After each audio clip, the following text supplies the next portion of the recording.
Guys, it said it on the screen right now. You just missed it if you're listening to the audio-only version, but earning soon, Grim After Dark, back again this Monday at the very start of LVO Month, where we celebrate all things in regards to the Las Vegas Open. This, of course, being Grim After Dark. My name is John.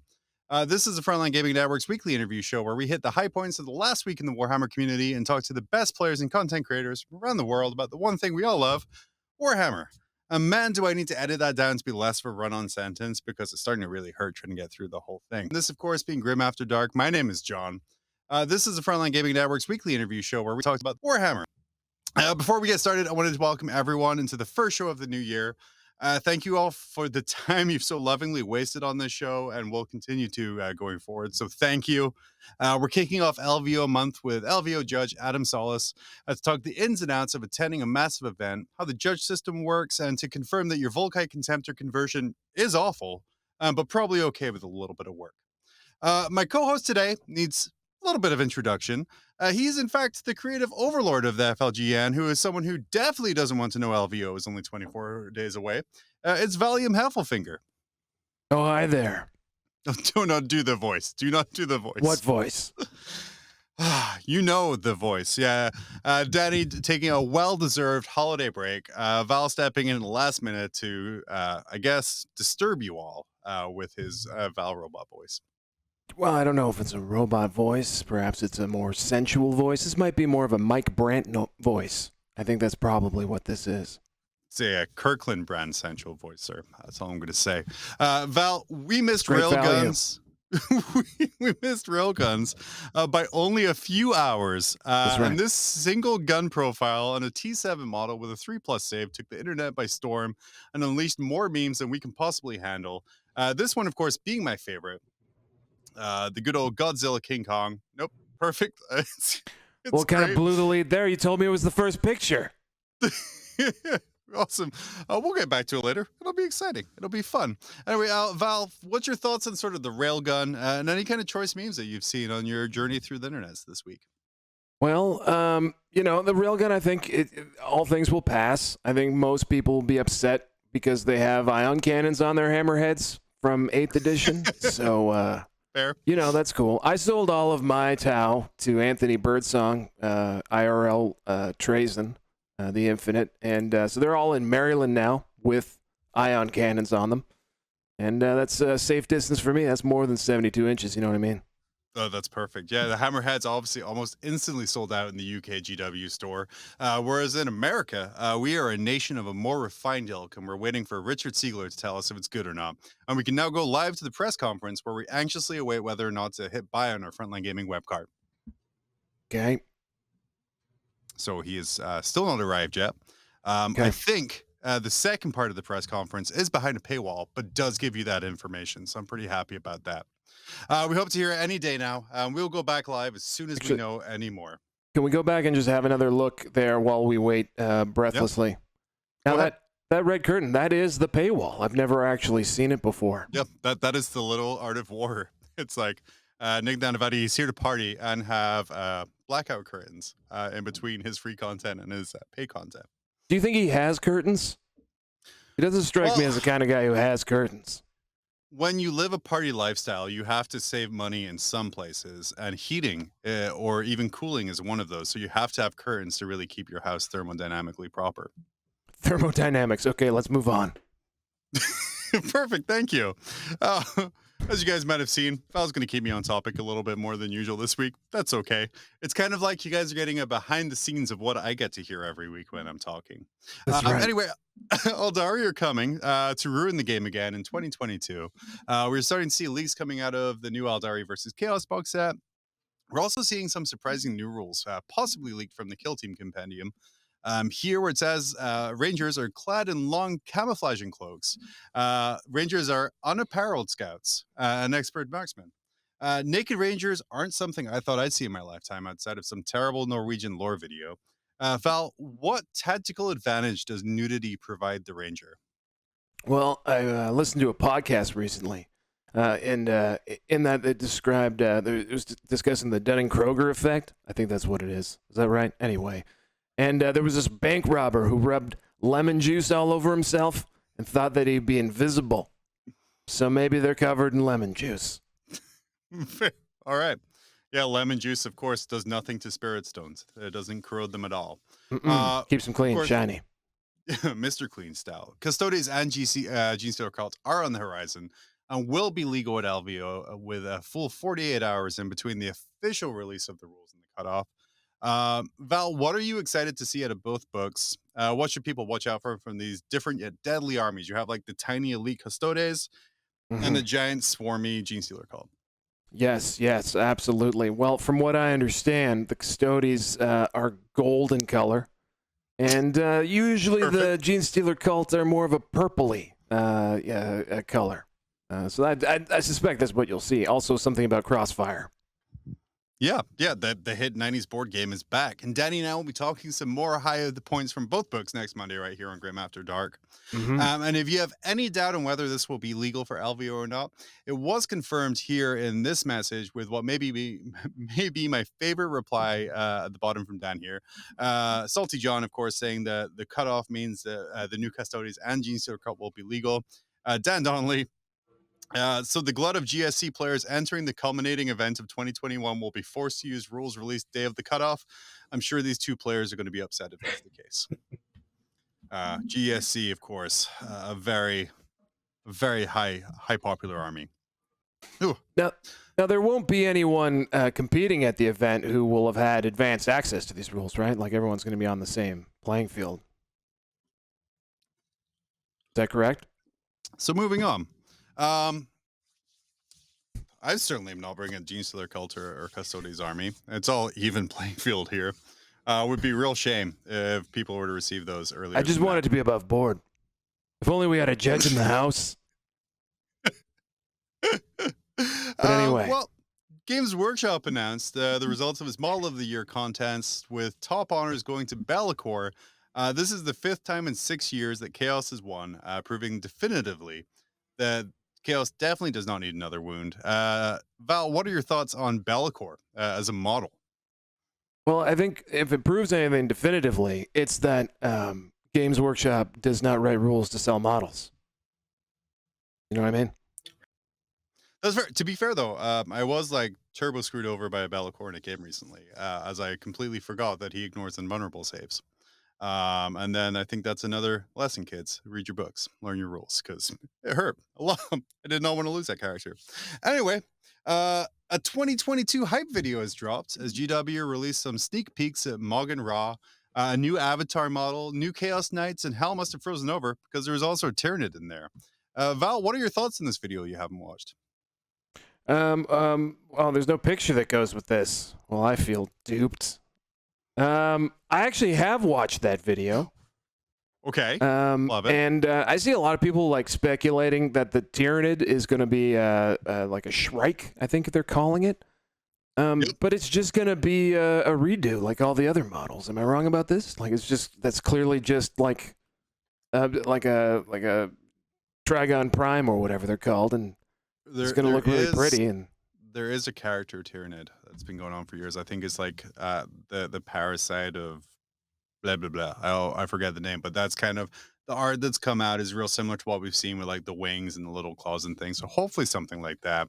right. Guys, your army's still going to be trash. It's not going to be great. You're going to be hampered by some certain things, but you'll have a shiny new model that you won't use because it'll be too expensive. And one can almost guarantee that all of the things involved in that Stampede thing, Crusher Stampede, yeah. Is that right? Yeah. That was it's Broken not Clock, baby. It's like a big suburb. Yeah, exactly. But those will all probably be redone, right? All those models, or at least reboxed. It's got to be. Well, hopefully you would imagine so. I don't think so. No, Fandango. It's not the Red Terror. He's out. He's fine cast, and he is perfect the way he is. What about old One Eye?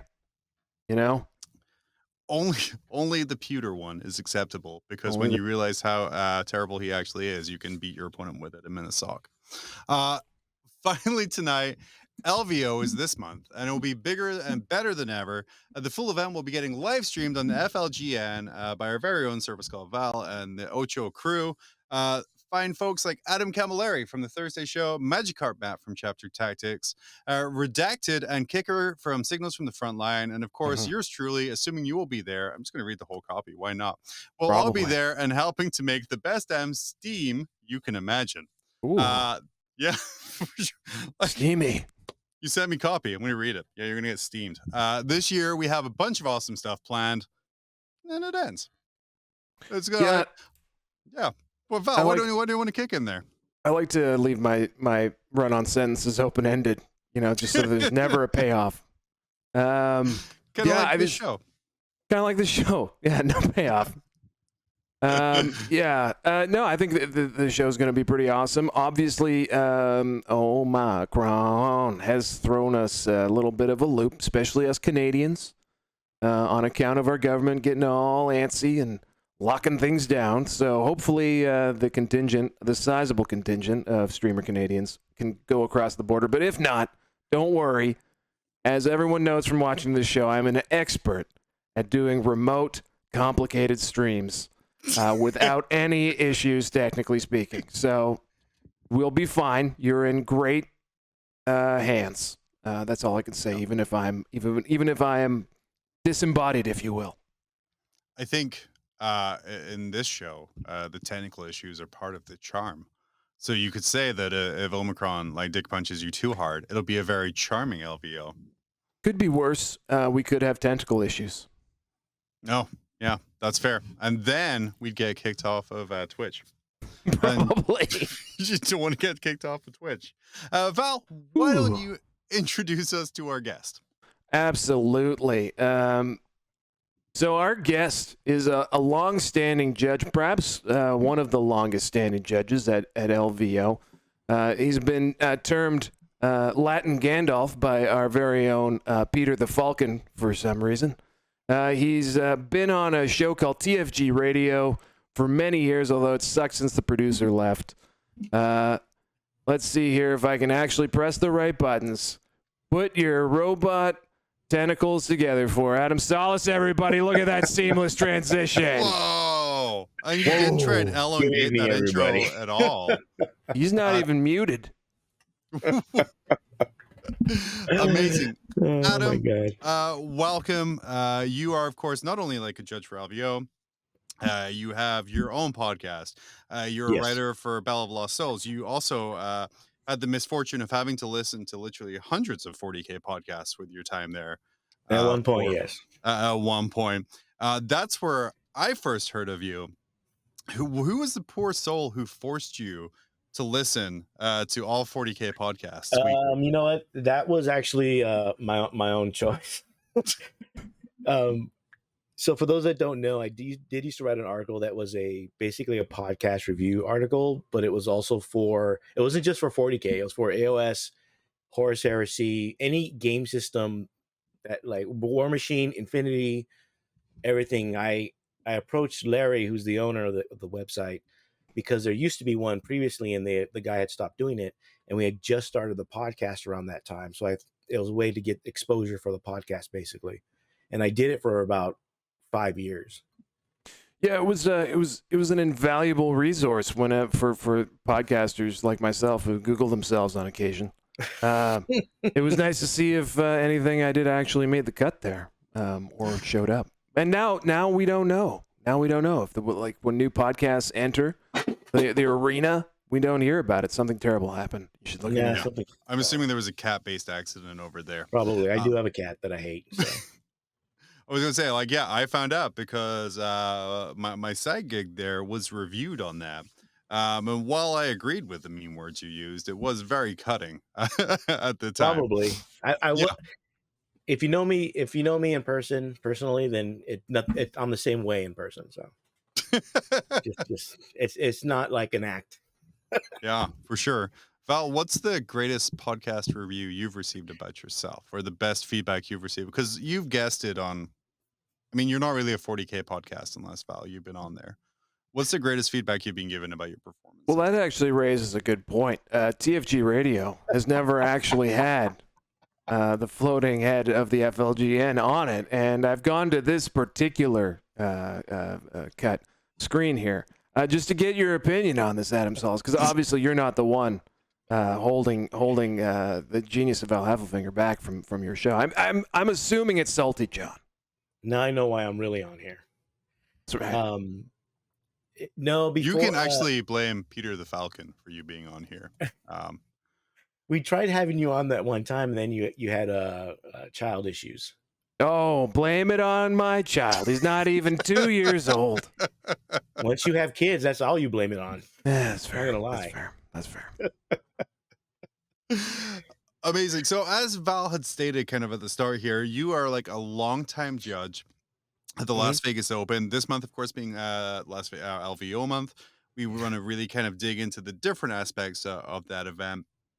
And judging a competition where there's thousands of players and like 7 of you guys, obviously super difficult. What are some other things that make judging on such a huge scale different than your regular, even a GT?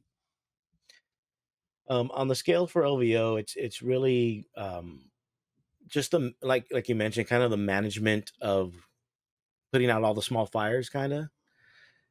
There's right now there's the lead up to the event, which involves a lot of questions from a lot of people, and a lot of times they ask a lot of the same questions.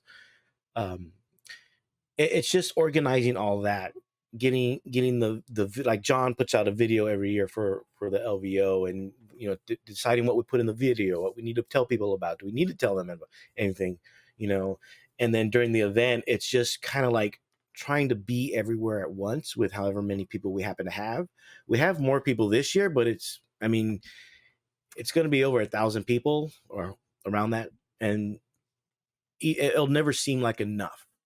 No. Luckily, with 8th and 9th edition, it's so much easier to judge than 7th, just because of the way the rules are. As much as people complain about the rules, if you've never played 7th edition, then you have no right to complain. So just being able to get to places quick enough and being able to see people and respond quickly. And we can't please everybody, but we try to in regards to answering their questions, because someone's going to get the answer they don't want to hear. Now, I was you mentioned earlier John's pre-LVO videos that he often does. I'm just curious, does he go directly to Ben Stein for coaching on that? That's the economics teacher from Ferris Bueller's Day Off, or I don't know how to explain this to someone who's younger than us, but nonetheless, he's got a very dry voice. Is the joke. And I feel like Salty John doesn't put a lot of emotion into it. Do you ever get over to Salty John and say, "Hey, why don't you get fired up for this video? It's the LVO, man."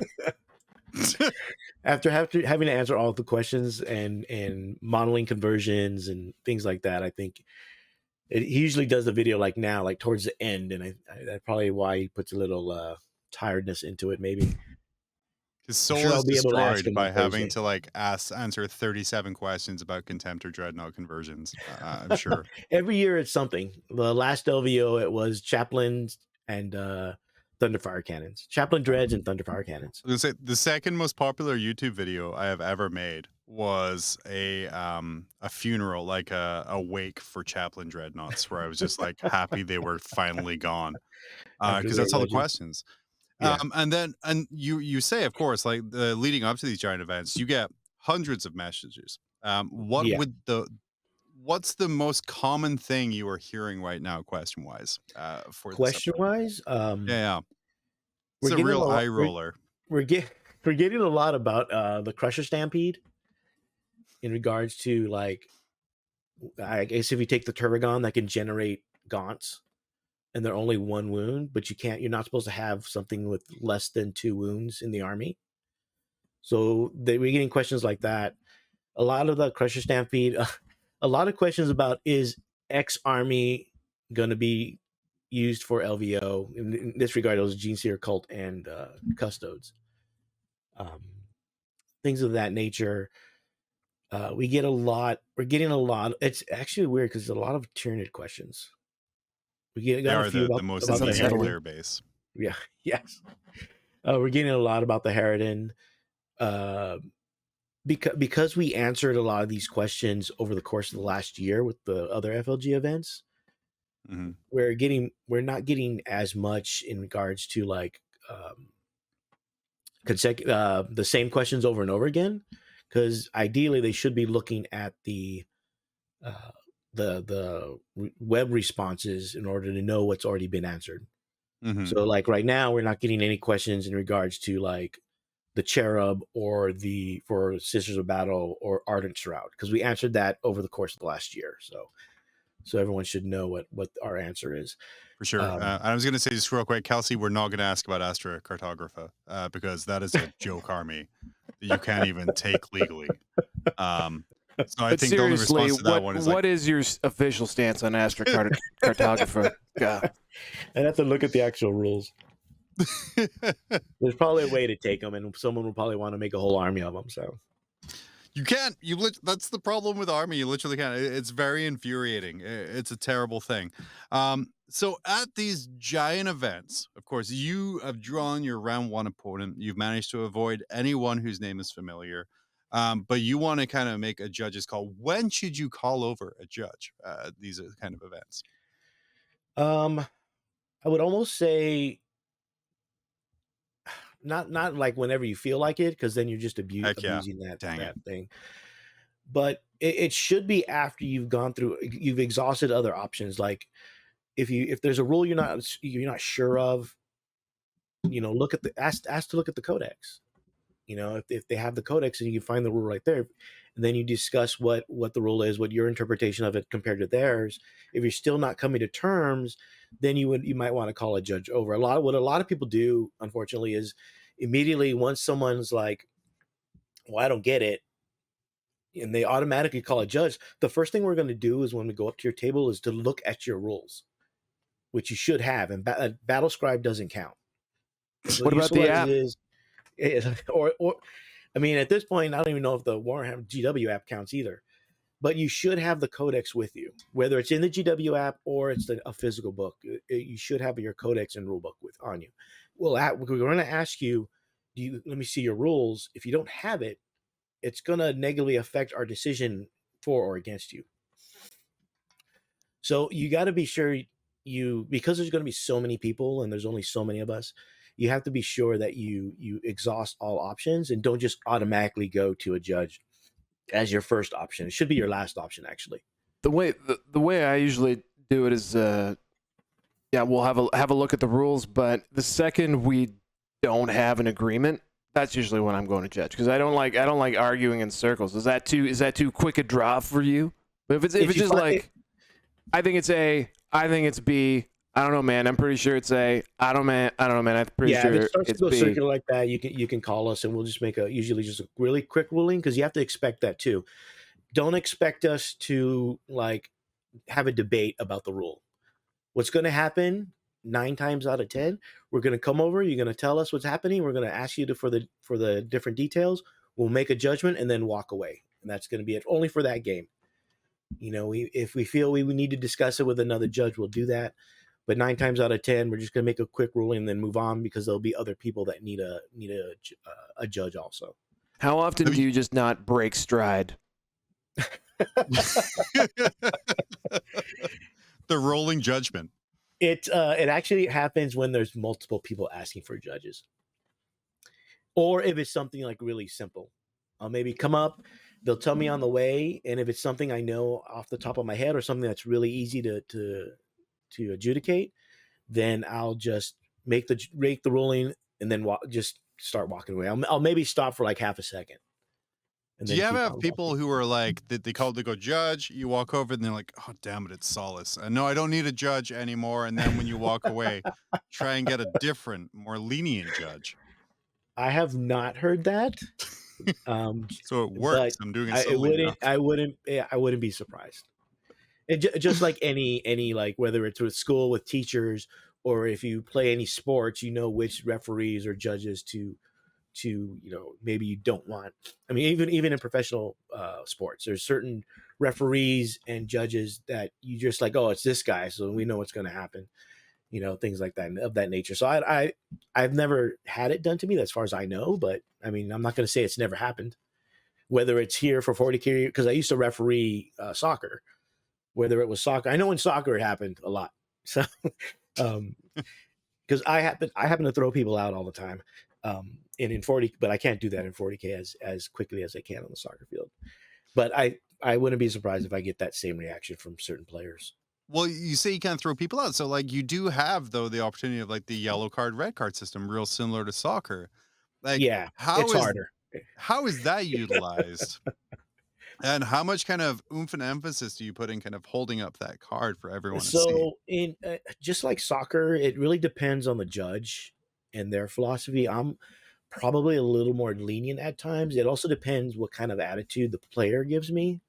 There's been times where they've like shown me attitude, and I would just tell them, all right, well, you're just getting a yellow card, basically for disrespecting me. And then in the when we first did it, that would happen because they would like angrily answer us, like they're talking to their kid or something, and so I would issue the yellow, and then they would change their tune, and then I would just say, okay, well, I'm going to keep it there. I'm not going to rescind the yellow then. Nowadays, it's to the point where people see us coming, and you can tell there's like an attitude change because they don't want to get the yellow, especially because it's easier to get the red, because the new way it is now, it's 2 yellows equal a red, where initially it was 3 equals a red. Which for anyone who follows professional soccer, that's ridiculous. I don't know how 3 yellows equals a red. 2 is the classical number there. Yeah. So we did 3. We did 3 because we were just starting it out, and we didn't want to. But now this year we went to 2 because it's been a few years now. People should know what to expect, and people were kind of abusing it with the late list. Mm-hmm. Yeah. So they would look at the list. They not turn their list in, wait till list go live, look at the list, and then take the yellow, and then turn in their list because they still have 2 more they can give up. I will say, I'm going to ask you this question here. It's going to take like a lot of like thought and memory. Has a single person who has taken an on-purpose yellow to do a late list submission to see everyone else's ever made the top 8 of the LVO? No. I just want to confirm that. Like, Val, you had something there? Yeah. What I was going to say is, I think there's a lot of people who like will cry cheater and like all that kind of stuff in 40K and get kind of heated. And a little pet theory of old Val's has been that this might be due to the fact that a lot of people don't have sport backgrounds. They have video game backgrounds or game backgrounds where things either are or they aren't. As a soccer referee, sometimes there's 5 minutes of injury time. Sometimes there's 1 minute. Maybe you don't like them. Sometimes it's offside. Sometimes it ain't. Sometimes it's a hold. Sometimes it isn't, right? There's a lot more discretion and leeway in there. Do you feel like, and again, this is targeted directly at Salty John, do you feel like that makes 40K more of a sport than, a game? In a way, yes, because especially basically on the competitive side, because in my thinking, and which is why we went with the soccer reference, soccer style of penalties, as opposed to like maybe NFL, that's which is a little more cut and dry. Because people want cut and dry. Yeah. Have you ever tried to understand what a catch is?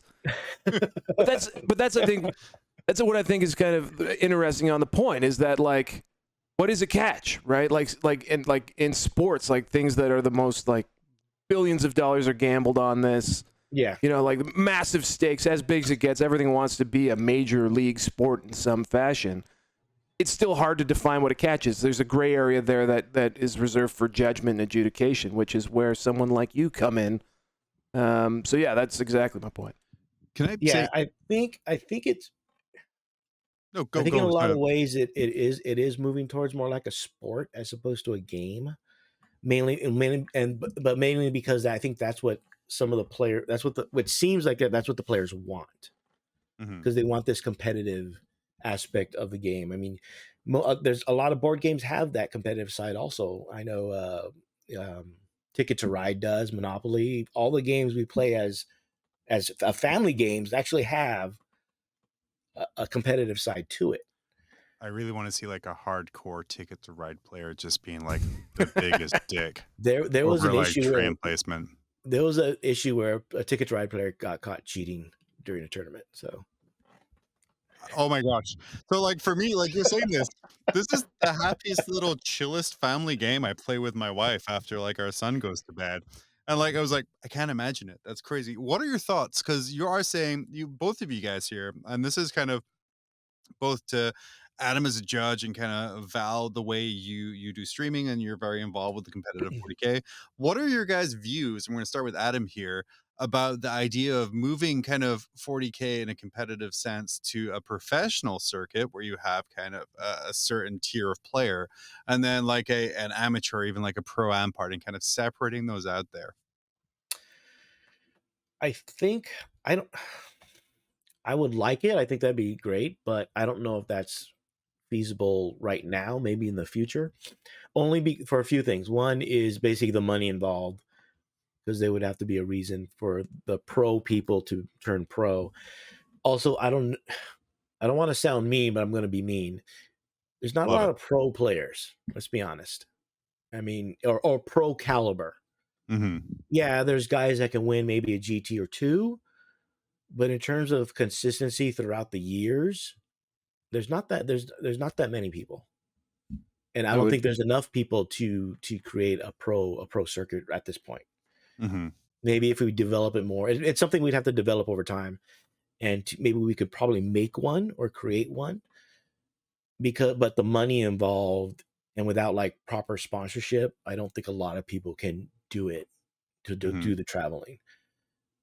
Same with the judges. It's hard to get judges of a certain caliber to judge all these pro events if we have them, or to even make the time to travel to these pro events if there's no one locally. Most people judge or run events just because they have to, because no one else is doing it. They may not Hmm. want to, or they're forced into it by the store owner because nobody wants to do it and the store owner doesn't want to do it. Hmm. I So don't, I so don't this know. I don't so know how this person true has to that do it. is anymore. I think folks are taking the game a lot more seriously at every single aspect of it. I think like there's a from the organizer side of things, I think people are starting to take that big leap. What I would say is that maybe I don't think we need to get caught up in this like professional mentality, but what we do need is competitive separation. Like you don't see a mom with her like running stroller line up at the front of the Boston Marathon. You know what I mean? Like you Don't don't give you, people ideas. you know there's no like windmill on the putting greens at Augusta National. You know, like these things, like the people who are there to try hard to win the event, generally speaking, are competing against other people who are there to try hard to win the event. So when you have like 1,000-person event, not throwing shade, but I am throwing shade here. The only reason you do that is so that you can have 1,000-person event. There's no real competitive reason to do that. But if you had 100-person event of the 100 absolute best people there, and then maybe a gigantic event for everyone else, I think that's something. Like I don't understand why we don't separate by skill level. Why do you think we haven't done that? I don't know. I was going to say, like, if a player like me, who again very very mid, gets pulled up on a table like round one at an LVO, and I'm looking across the table like an Art of War guy, or I'm looking across the table like an uneven alley, and I'm like, well, this was a fun round before it even begins. It kind Yeah. of it's there's that sense of there's nothing I can do here on that. But the terrors of the top tables aren't team happy anymore. You know, God, like I love that the name the so much. guys That's a the guys podcast right there. the guys who are like good at this game are like, I don't know, they all have a very vested interest in not being huge assholes to the random that they play in the first round, you know? So like it's probably going to be a really good game if you draw one of those particular guys, but I don't know. Sorry, Adam's the guest. Well, I think Shut up. what John is saying is that it basically you don't even have a chance before you even start when you get that Mhm. matchup, and that happens. And right now, that's just part of the game. We've also had years where all the top named players were matched up together in the first round. It was really weird that one year. That's where we got the classic Jeff Robinson versus Alan Along matchup, and and that one's a good story too, only because it's Jeff Robinson and the way he is. Um, but I think it can happen, but I don't think maybe pro is the wrong word, but I think we still need more top tier players than the ones we are, in addition to the ones we already have. And so I think that's why with more tournaments, you're going to see a lot of those more people rise to the top. Now, for me to be considered top tier, it's more about consistency of play, because you win one event, you win your local GT, but if you keep on going outside of your area and you come in mid table, I mean, how top tier are you really? Man, just the toppest, and I resent you implying anything else for me. Completely natural transition based off of nothing you said before. Nice. But there are times when people are paired up against someone who has a reputation of being kind of like not above board and kind of below, like, and has a history of sort of cheating. We've seen sort of players come through that, and we've had several players who are coming through this season and just having almost flawless records and being very careful about that. But you're seeing a reaction from their opponent where they've kind of made up their mind before the match has started about how this match is going to go. How do you as judges handle that? Usually we would walk by their table a bit more often if they have a reputation. A lot. I had to do that a lot for a couple players because they kept on going to all the FLG events that I was judging. Those jerks. But it could also be because they were at FLG events as opposed to like a local GT. They were fine. What ends up happening a lot of times is, like you mentioned, people are so caught up in what this person is, their reputation, and they expect something, so they focus in on what that person is doing wrong and they try to catch that person doing something wrong. In the last couple LVOs and tournaments, there were instances where it wasn't the person with the reputation that was causing all the trouble. It was actually the person they were playing, because they were so amped up on trying to catch this guy that they were acting like that guy. So the reverse was happening. And good friend of mine, last LVO that happened, the same thing happened to, and he was just like, look, I took this picture secretly before about this placement. I'm like, dude, why did you do that? Like, I'm not gonna lie, that's what I'm describing. Yeah. Like, that's sort of where that came from there for sure. But he's not the only one. It happened a couple times at that same event with that same player, because that player, not your friend, but the person he was playing, because they had and they also had, I think, they needed to get one more yellow to get a red. So when he started playing other top tier players, they were actively trying to trigger him so that he would get the last yellow.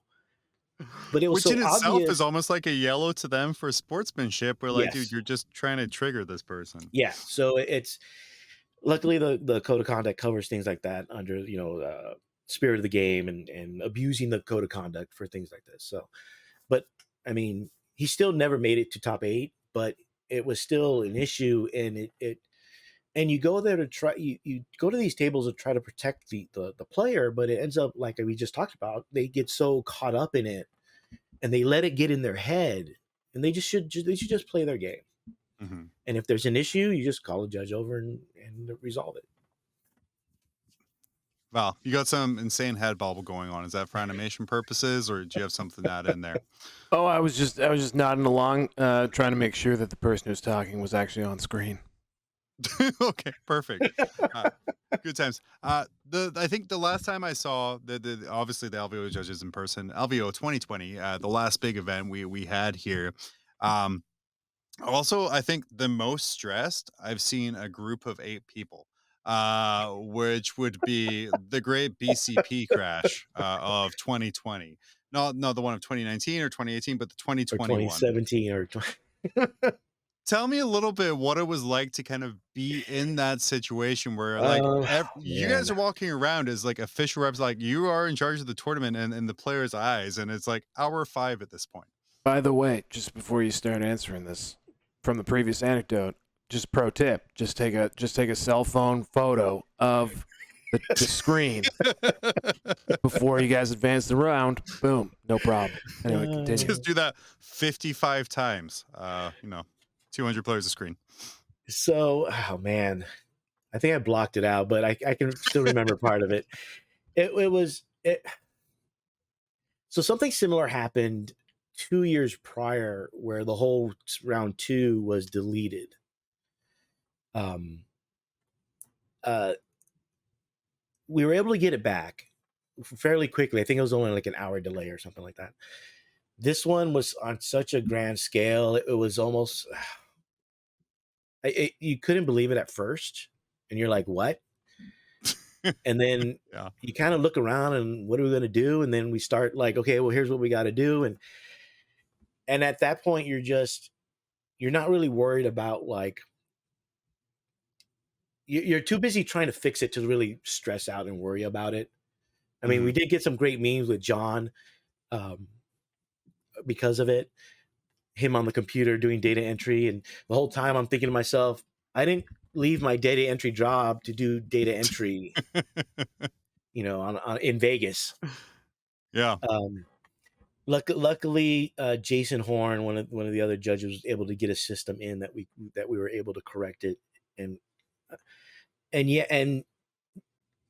unfortunately the details weren't forthcoming as they should have been, to be honest. So I think that's part of what led to some of the fatigue and some of especially with the players, and trying to figure out how to get them to play their games now that we weren't finishing day one, or until like midnight or whatever, and in the end it worked out. People were upset, obviously, and they did take it out on us, but but there's really nothing we could do about it, and nothing I could personally do about it, except let them vent. Let's hold this back a little bit here. They said they took it out on you guys, like you guys There were were a few, servers. yeah. My favorite was someone telling me he was a thousandaire and that he didn't need to spend his money at this place. He literally said thousandaire. Like Clearly, legitimately. this person has a sense of humor. No, he said it with a straight. He wasn't joking. He was called himself a thousandaire, which I use often now. I have spent Like- dozens of dollars on this day. Like, look, buddy, if I wanted to, I could go finance Reaver Titan right now if I wanted to. Yeah. There But I was think I'm shocked that anyone would have said anything because, well, for one, I was struggling to get our little gorilla stream up, and I was grateful that that round basically was canceled. But Oh, yeah, because Val, you were locked away in the Valatorium, kind of in Yeah. that back little hidden room. yeah, so we like I was having a day, as I often do when I do these things. And anyhow, when that happened, I was like, great, no one's gonna care. Perfect, that's wonderful. And then it took like 3 hours, which was exactly how much time it turned out I needed.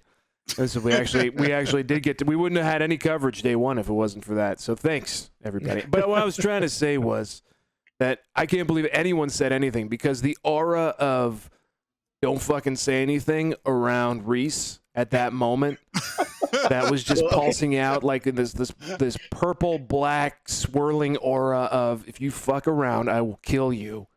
They didn't say anything to Reese. That's for sure. They said, But he was right behind and like looking as intently at the people desperately trying to fix it as I've ever seen someone look at somebody. It was insane. This was at like day 2, like on Sunday, or day 3, when people were coming up to us to well, it was funny. We had as equal amount of people complaining about it, which I understand, and equal amount of people of basically thanking us for struggling through all of that and getting it, done. So you take the good with the bad. I get yelled at it or called the name at every LVO, at every tournament I usually go to, but I'm used to it by now. What's your favorite name you've been called? I think the thousandaire one is the one I'll always. It wasn't being called a name, but just saying that I was too stunned to respond. To be honest, I gotta say, okay, was this a person who looked like that was an achievement? So like 18, 19-year-old, or was it kind of like? No, this was older than me, and I'm pretty old, so probably in their 60s, early 60s. Oh, You know, the most popular person at the fantasy zone. popular demographic. Yeah. Terrible. Yeah. I will say, I doubt those same issues will happen again this time here. We have a contingency plan. Jason Horn, our judge, but in the contingency plan, in case it does go down, I mean, let's be honest, for when it goes down. So Hopefully, we won't have to use it, but it's there No, just in case. but it's there now. Yeah. Though there still will be a giant purple hate cloud aura around Val. So for sure, don't go up and be like, "Hey, man, when's this going to be starting?" Oh yeah, we got a lot of that. Yep. But name just the typical, a hole, things like that. It's. I mean, at least they say it to my face, I guess. Whatever. It's a really positive outlook. My Have now. favorite is when they say that and then come back a few hours later apologizing and they tell me that's not how they normally act. And I'm like, It's okay, good guys. that a little game with plastic space toys makes them Yeah. act that way. I mean, can we reference the fact that we've already pointed out that people cheat at competitive Ticket to Ride? Like, we can stop expecting us to, like, for some reason be better than other, like, naked apes that like to play with oh my gosh, complex games. Can you just imagine that though? Like if your significant other was like, "Oh, you're home early. What happened?" It was like, "Oh, I got banned from the tournament. I got kicked out for cheating, apparently." And they're like, "The Ticket to Ride tournament?" Like, yep, that's the worst. Yes. Speaking of kind of like just aggressive cesspools, your top tables usually smooth sailing. Your bottom tables smooth sailing, people having fun and kind of just getting to meet new people. Your mid table shark tanks is kind of where I think most of the fun of judging kind of comes from. What do you think makes these mid tables such an aggressive, again, shark tank? Yeah, that's more or less how I describe it too. It's like it's never the top or bottom, it's the middle you have to worry about. And I don't know.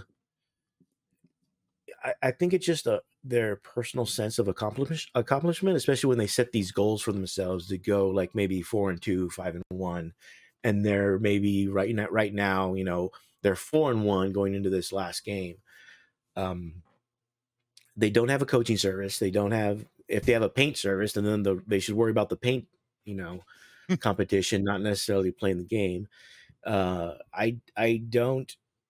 I personally don't understand it. I kind of do and I don't. I know you want to like achieve what your goal is, whatever goal you set. I want to do 4-2. I want to do 5-1. I'm not gonna make top 8, but I want to do this well. I don't know what it is. I don't know if it's simply like a sense of accomplishment because they actually think they're good at the game. And I say that because what ends up happening at LVO is you get a lot of big fish, small pond syndrome. Mm-hmm. So now they're going into an even bigger pond. You can argue the biggest in the world. And maybe it's not working out for them the way they thought it would. And that but they still want a positive record or at least go 500, Mm-hmm. and then there's other people that just want to win no matter what, If I could maybe relate to this God, that voice. really quickly here. I would say as the person who's probably most likely out of the three of us to be the one trying way too hard with nothing on the line. For example, playing against Team Italy at the ETC, losing terribly and in a foregone conclusion of a game, the Italian player said to me, I don't know how you are playing in your country, but this is not how we do it in mine. Dude, So, yeah, can you just I keep think- that Italian voice going like the rest of the episode? That was actually part of my demo reel for House of Gucci.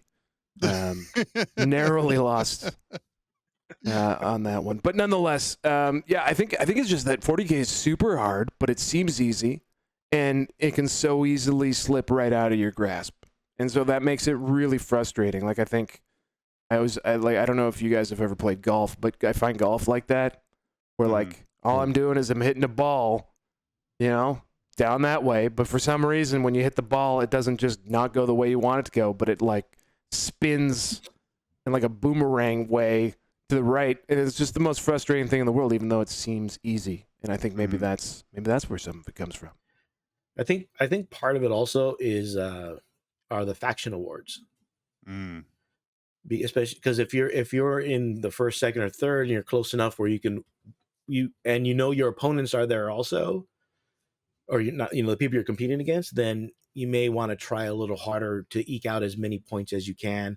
Because the other thing that tends to happen at LVO, which I think is funny, is people come up to us and say, "Hey, so and so put down Gene Stealer Cult as his faction, but he's not playing Gene Stealer Cult, pure Gene Stealer Cult. Can you change that?" I'm like, "Why? Are you like in the running for top Gene Stealer?" I'm in second place. I'm like, "Oh." And that's the first time they told me that. I'm like, and I asked Reese if we could change. He's like, "Yeah, sure, why not? Why not? If it's true, we double check, and we'll change it if it's wrong to their correct faction." But we'll get that a lot towards the end. But it's such a bizarre thing to kind of think people are on purposely doing. Like maybe they've been playing like Gene Stealer Cult like all year, and then all of a sudden, just for LVO, they've put in like a little bit of Tyranids, and they're just muscle memory going through it, like Mr. Positive Yeah, here going through it. And then you have like those 5 or 10 guys are like, he's on purposely doing it so that he can just win top Gene Stealer Cult. Like, heck, if I win like an RTT up here, my wife's like, "Oh, that's nice. Good job." yeah. I'm like, really, The, that's one of my favorite quotes, and it applies to 95% of the thing, is I don't even know the exact wording, but it's basically, don't assign malice what you can assign to stupidity. oh yeah. A Which lot of is And more- attribute to Yeah, malice attribute, yeah. which can be explained by incompetence. I Much like like me trying to stupidity correct better. your quote. No, Val, As an you are example our there. classical quotation expert here on the show. That's right. But that the essence of that quote is speaks truth to most things. Well, usually it's just someone not understanding or doing it wrong.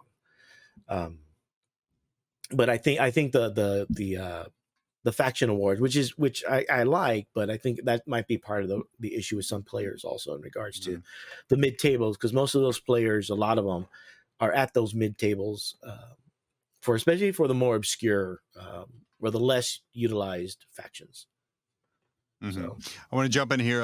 Airborne 248 in our Twitch chat here. Let us know it's Hanlon's Razor, which is never I can't talk. Never attribute to malice that which is adequately explained by stupidity. yeah, there you go. Yeah, perfect. Love it every time. I think, by the way, that's a good way to live life. Like all these people caught up in conspiracy theories and stuff. Just a lot of dumb most people of those out are there, true. guys. Well, that's Just because dumb I people. assume everybody's stupid. So Yeah, that's the conspiracy. It's a conspiracy of ignorance. I mean, just look at me. This Omicron is just the firmament shedding. That's all that's going on here, and that explains literally everything.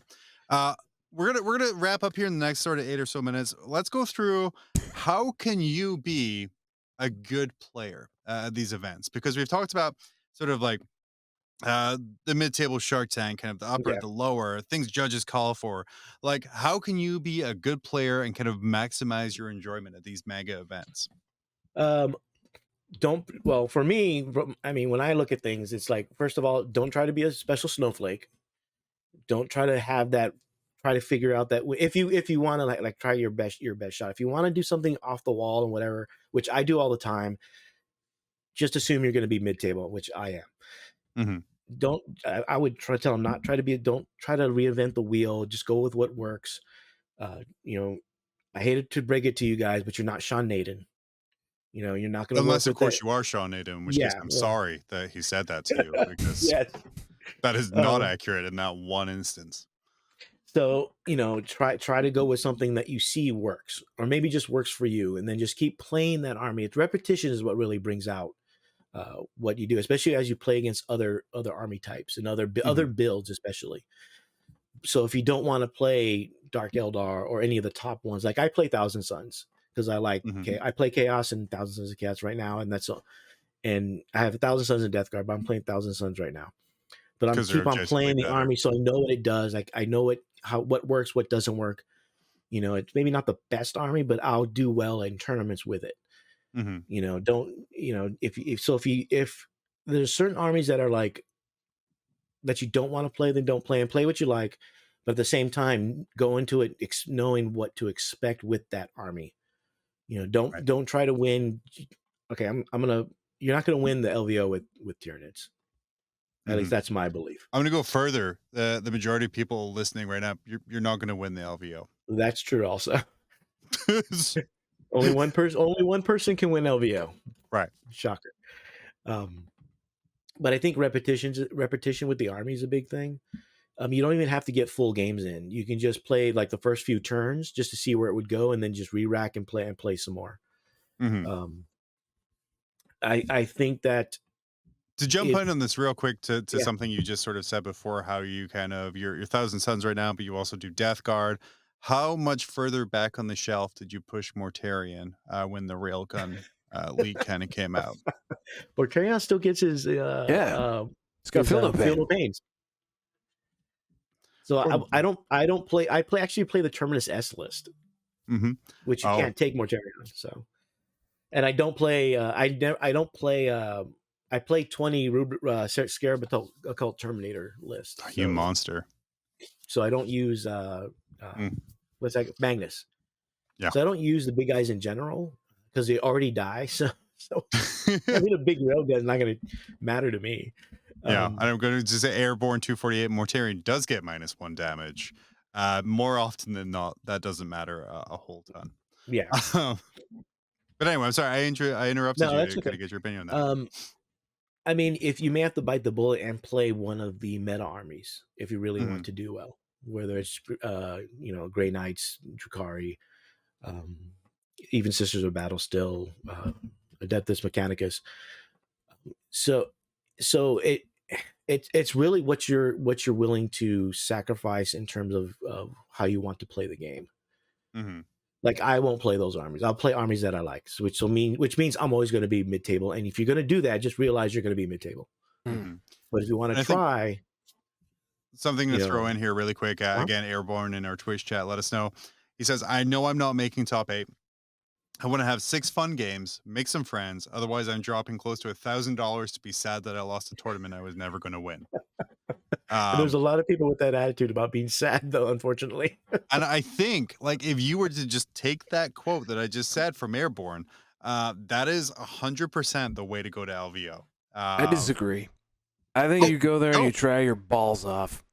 And I think that's we play 40K, guys. It's the stupidest game on planet Earth. You sure? It's not. It is Ticket to Ride. Yeah. Well, no, Ticket to Ride, pretty affordable. Okay, you buy 1 box set of that, you're good to go. Maybe there's some expansions. Maybe you want to get Ticket to Ride Balkans edition or something. Ticket to Ride Europe is one. Sure. One about wherever trains go. Okay, that's not the point. Yes. All right. There's lots of tickets, lots of places to ride them. Okay. Warhammer is it's a stupendous game. I think we can all agree on this. So we're all tryhards here. So go there and play your balls off. Give everyone a good game. Don't be a dick. Don't be a dick about it, but try your balls off. Yeah. Or not balls if you don't have balls. Please put a lot of don't be effort a dick in is about what it. I'm saying. Because if you're a dick about it, I'm in the mid tables. That's where I will be living. I don't want to play you if you're being an ass. Please just don't be a dick about it. Yeah. Love I it. think that's pretty good. That's good. Like, if you look at almost all the top players, they're when you play them, they're fairly nice. Shockingly so. So this actually raises a question that I was mulling a little bit, which was, I don't know, have you been there since the beginning doing the referee thing? I started judging LVO with the third year. Oh, okay. So not well. Anyway, that's still an interesting spread of champions. What have you noticed most? Like, what would be the most conspicuous change in "quote unquote" top table behavior in the time that you've been watching the game develop? Because like those last 5 years have been really the beginning and evolution of competitive 40K. So far, because these guys also go to most of them also go to the other FLG events. They're a lot nicer to each other. Mm-hmm. In the early days is when we got like Harrison winning 1 year. Then we had the Tony, the don't Tony me bro issue that brought about the code of conduct. But that was ATC that brought about the code of conduct. But no, it was Tony should have brought about the code of conduct, but it didn't actually happen until ATC. You're gonna call a judge on these two stories to see which one is the accurate one. You should. The accurate one is the one that actually worked on it, because we worked on it after the Tony thing. Well, I don't know. I mean, there's working and there's working. Okay. You know, Who actually worked on it? Let's raise our hands. I don't have hands. We haven't figured out the animation technology to raise Val's hand yet. Richard. So Richard, fix it. Also, I still can't turn. Okay, cool. It's not like I didn't, hang on Reese's every single word for every single Signals from the Frontline, even when they broadcasted twice a week, and that I'm They such used a to big do it 3 fanboy. times a week. Oh my god. step up your game. It's been it's evolving from tough as nails, no quarter given, to more almost like they're playing at their friend's house Mm-hmm. while they're playing. Well, they all live in the same house now, right? So, Yeah. I mean, pretty They much is. So with that, so it's not as contentious as it's been in the past. I mean, that could always change depending on who gets there, but so far, Mhm. knock on wood. It's funny. Well, as you go toward the final, it's still the top 8. Getting into the top 8 and the shadow round, a little bit contentious because it is the shadow round, Mm-hmm. and we can't talk about what happens in the shadow round. Oh, but I want to now. Let's talk about what happens in the shadow round. You have to ask Danny, because Danny stays up for that.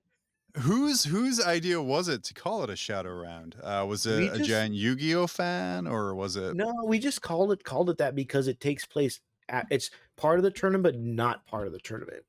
Mm-hmm. The round does not contribute to your ITC score. So those people were playing an extra round for nothing, just to get into the top 8. How do you think that's going to go this year? With like I think 1,100 tickets sold, like a certain amount of people are going to be undefeated. We won't know until we get actual numbers. What's your worst case scenario? Everybody shows up and we have 1,200 people.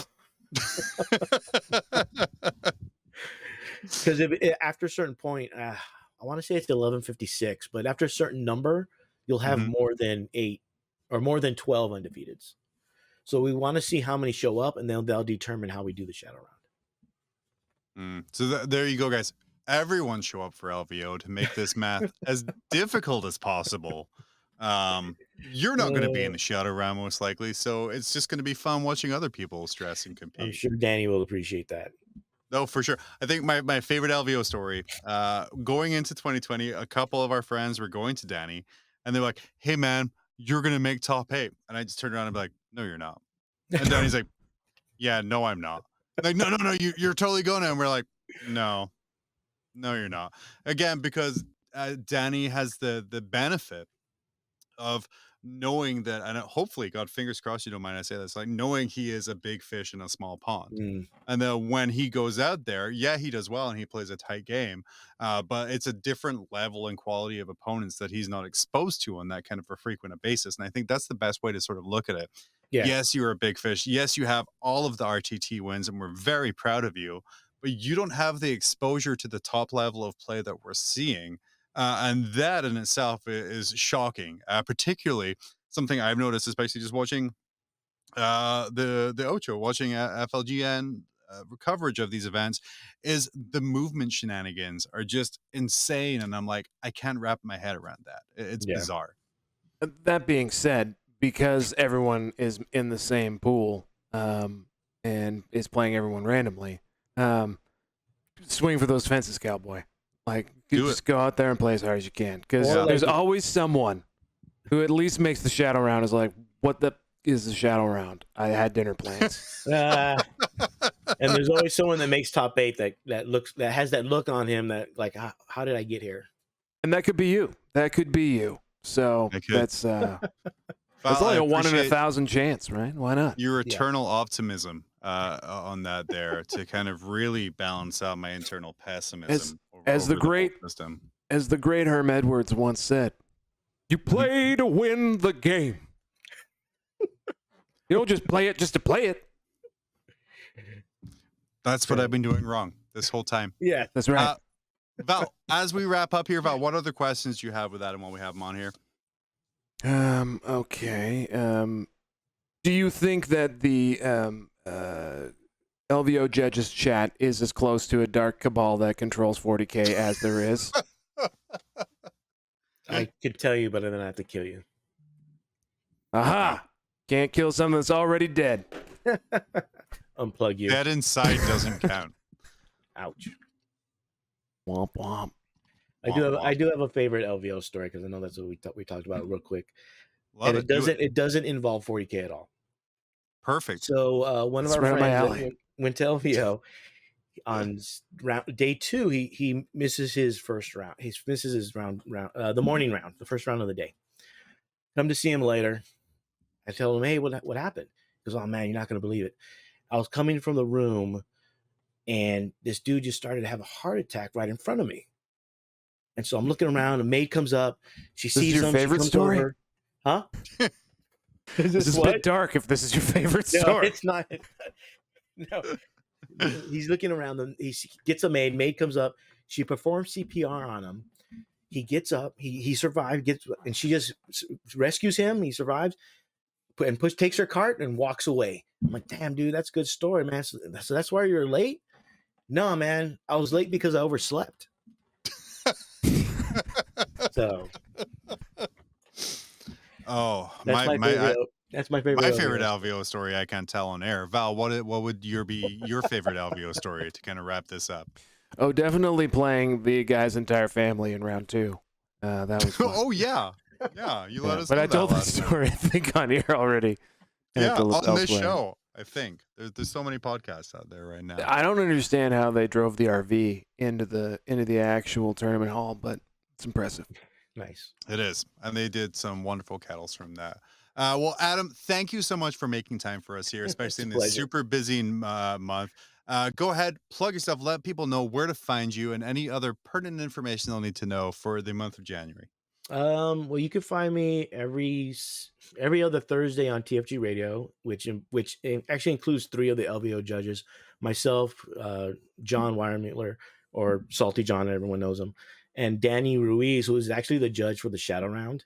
Usually, we do a show. Is that because he's the newest judge, so you make him stay up till 1 a.m? He just does it because he likes doing it. He's actually judged as long as him and I are the 2 senior judges that have been doing it the longest. John is a year behind us. John came the following year. But he does the Shadow Round. We're on just about every other Thursday, and we talk about whatever's going on in 40K, and so we'll usually talk about tournaments and judge issues. So if you want an insight of how we do things, especially for like how Frontline does things in terms of like the judges, code of conduct, things like that, you can just give us a listen. I also do the Saturday morning article, the GW Grognard article, which is just an article about whatever I feel like. It's usually GW related. Usually starts with the sentence, it really grinds my gears. Kids love it. It's real popular on TikTok. But that one's every week. But and then we also actually have a lore-based podcast called Pod Save the Imperium, and that's more of a how's that going? It's going pretty good. We got like 1,000 downloads last month without putting out an episode. So amazing. Dang. It's that lore angle, man. Yeah. And that one is more of a lore discussion. So we discuss certain points in the fake history that is a 40K, and discuss the merits of those decisions. Like the recent one was whether Guilliman should use the Traitor Primaris Marines or not. The one coming up has to do with Cryptmen and whether it was a good idea to have the Orcs and the Tyranids attack each other. No, it was not. No. So it's like a debate program about lore in the 40K, and so people seem to like it. Well, that sounds amazing. Does Salty John seem to be having a good time on that one? He likes that one. He spearheads that one. He's the MC for that one. So I just want him to be happy. John on that one. Sugary John. John. Just want him to be happy. Saccharine John. Little sweeter. Yeah. Amazing. Well, Adam, thank you. Thank you so much. For LVO, just everybody remember to have your rules. Reminder that the mask mandates will be with whatever is with the required for the state, county, and city of Vegas. which is really the big thing for a lot of people at this point. Mm-hmm. And then the video for the for all the pertinent information for LVO should be out soon. Amazing. And guys, as I said, Vegas is not in the habit of wanting to lose a ton of money, so they're going to be as safe as they possibly can. As we said here, bring your rules. It's a real simple thing, but make sure you bring your rules. Make sure you follow all of the rules. Don't be a dick. I think the most important thing, Val, that you brought up here. Try as hard as you can. And then just be a tryhard. Really, just go to those mid tables, find Grind me, it. and make my experience as miserable as possible. Roll them dice guys, where I can see them, John. Nope. That's what ruins are for. Guys, we are going to be back next week as LVO month rolls on. Next week, kicker, signals from the front line, and FLG event consigliere, I guess, would be a thing. Val, you did an Italian accent earlier. That's probably as accurate as we're going to make it. He's going to be here to tell us about all of the fun things you can do at LVO, as well as just some stuff about FLG events in general. We're even going to have some Ask Val Anything back again because we love the Servile puppet so much. And when you make Richard do so much work, you have to use it more than twice, otherwise he gets sad. What's he done for me lately? But he certainly hasn't made you be able to move your arms or flip left or right. But for Grim After Dark, I've been John. Thanks, Val. Thank you, Adam, for coming on. Thank you, Tyler, for all of the beeps you're going to have to edit in the center there. Thanks, Val. And then everyone else, we will be back next week, and we will see you Monday.